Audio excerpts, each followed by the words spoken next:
Hello, and thank you for joining me as we hear my presentation on Fettisdagen I Sverige, or Shrove Tuesday in Sweden, and my name is Jody Leonforti. Fettisdagen, or Shrove Tuesday, goes by a number of different names in Sweden. Semmeldagen, Semler Day, Fläsktisdagen, Pork Tuesday, Smörtisdagen, Butter Tuesday, and Vitisdagen, White Tuesday. Vitisdagen gets its name because of the use of white flour on Fettisdagen. These various names all speak to the different traditions associated with Swedish Fat Tuesday culinary themes.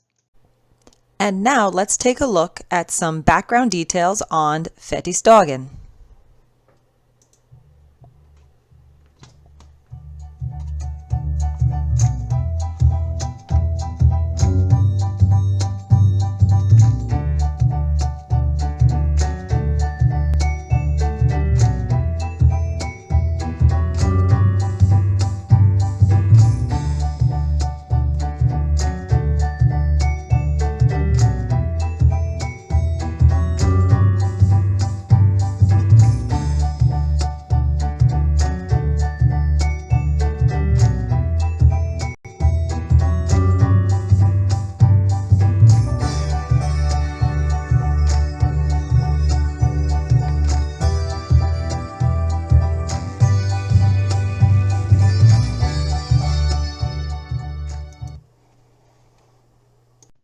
Of all the associations with Shrove Tuesday, semler, or Swedish eclair-like buns, are by far the most common and arguably most popular tradition.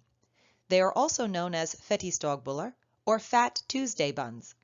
These sweet rolls are made in various forms throughout Scandinavia and are often enjoyed starting from the end of the Christmas season, even though tradition dictates that they are eaten on Shrove Tuesday, or Fat Tuesday, prior to the official start of Lent.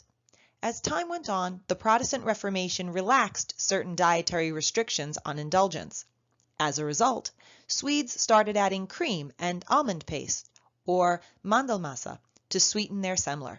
Today, they are currently eaten on most Tuesdays from Fettisdag until Easter Sunday. While most people will enjoy semler on their own, as cream-filled buns with coffee, some Swedes, particularly in the north where it is especially cold, will have semler in a bowl of warm milk. Let's take a look at a fun little news clip from a morning Swedish news television program concerning the proper pronunciation of Fettisdagen. Is it Fettisdagen or Fettisdagen? Our two anchors will be speaking with a Swedish linguist specialist who will go into detail concerning the origins of this name, Fat Tuesday taken from the French Mardi Gras, but ultimately, he will decide for us that both pronunciations, båda, are acceptable. Let's take a look. Men det är utmaning hur man ska uttala saker och ting här idag. Ja, precis. Jag säger ju fettisdagen. Fettisdagen om jag får be. Fettisdagen, ja. Frågan är då hur man säger. Vi har med oss vår kompis från Språkakuten, Patrik Hadenius, på länk. God morgon, Patrik. Ja, god morgon. Vem har rätt? Och det är så skönt att kunna säga det. Båda har rätt. Ja, familjefriden är intakt. Ja, Svenska Akademins ordlista säger både fettisdag och fetisdag. Men det finns en liten reservation. För det är så att ordlistan, de brukar ange vilket de föredrar genom att sätta det först. Aha. Och det är? Ja, och fettisdag. Yes! Redan tog jag hända. Tävlingsinriktad? Nej, inte så mycket. Men sen är det väl ändå så, Patrik, att vad kommer det här ifrån? Det är som på franska säger man ju Mardi Gras, va? Ja, men det kommer ju från fet. Och det är ett väldigt gammalt ord, alltså det är från 1500-talet. Det kommer ju från ordet fet, alltså det är en fet tisdag. Man skulle äta feta saker. Så det är ju inte fett. Det har inget med fett att göra utan fet. Men ändå så har det blivit fettisdag. Så därför föredrar man då ändå det uttalet. Men det är fet tisdag som är ursprunget. Okay. Så du har liksom ortodoxt korrekt på något sätt då, kan vi säga. Vad fint. Men du är fantastisk som redde ut det här. Martin lite mer rätt, men fet tisdag går hur bra som helst också. Härligt. Tack så mycket för det. Hoppas du får mumsa. While very minor controversy surrounds the pronunciation of Fettisdag, Another key Swedish event is associated with this day in Swedish history.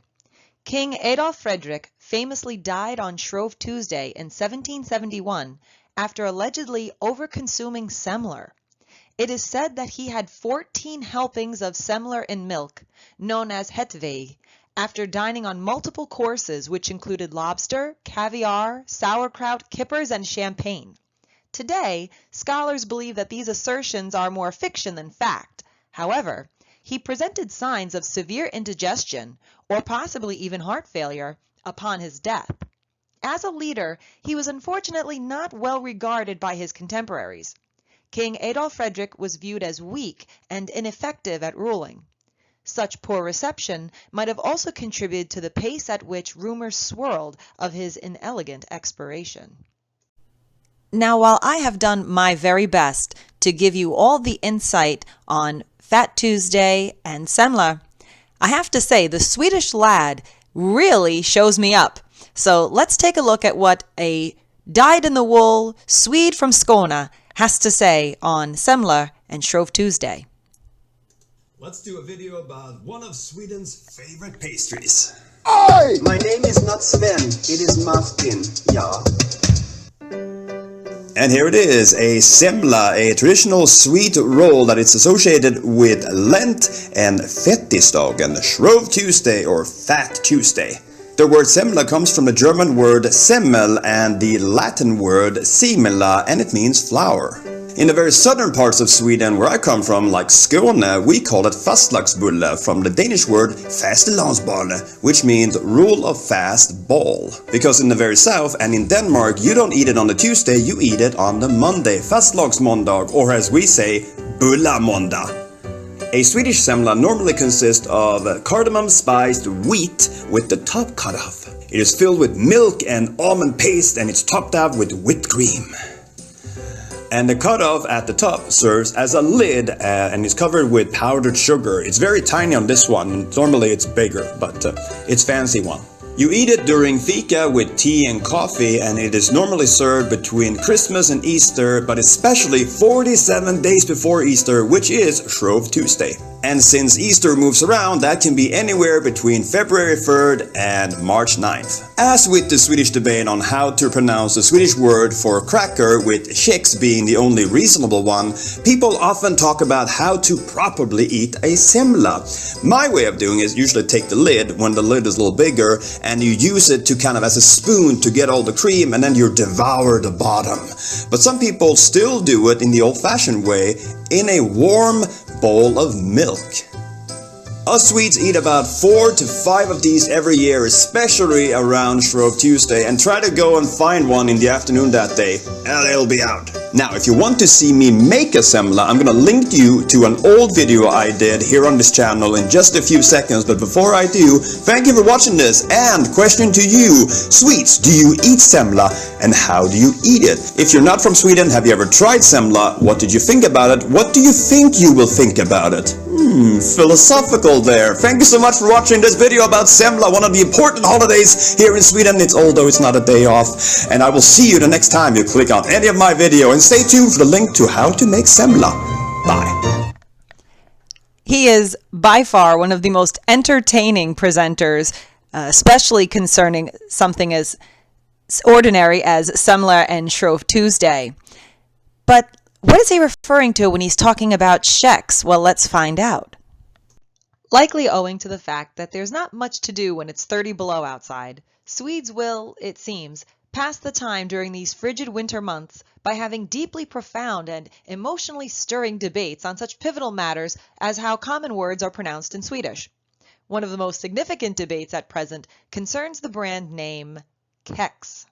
For those unfamiliar with Swedish, soft vowels I, E, following hard consonants such as G or K will cause the consonant to take on a soft pronunciation. As such, K-E-X ought to be pronounced as the Swedish lad just explained, kex. After all, it is the Swedish word for biscuit. But where does the hard K come from, one wonders? Well, Southerners and Swedes from Göteborg tend to say kex, while Northern Swedes and Stockholmers go for kex, likely owing to the hard K found in the root word kaka or cake. And finally, kex can also be used as an affectionate term for a woman. For example, Tjena kexet, står det här och smular is a pickup line that translates to, hey cookie, are you standing there crumbling? The traditions of Shrove Tuesday are echoed across Scandinavia and have found fans and captive audiences alike across the globe. While linguistically there might be some good-natured debate, such intrigue and discussion only add to the uniqueness of this annual occasion. But like the warmth of the midnight sun, Swedish culture has brought new enjoyment and fulfillment to the once austere supplementation known as the humble wheat bun on the traditionally austere occasion of the Lenten season. Thank you.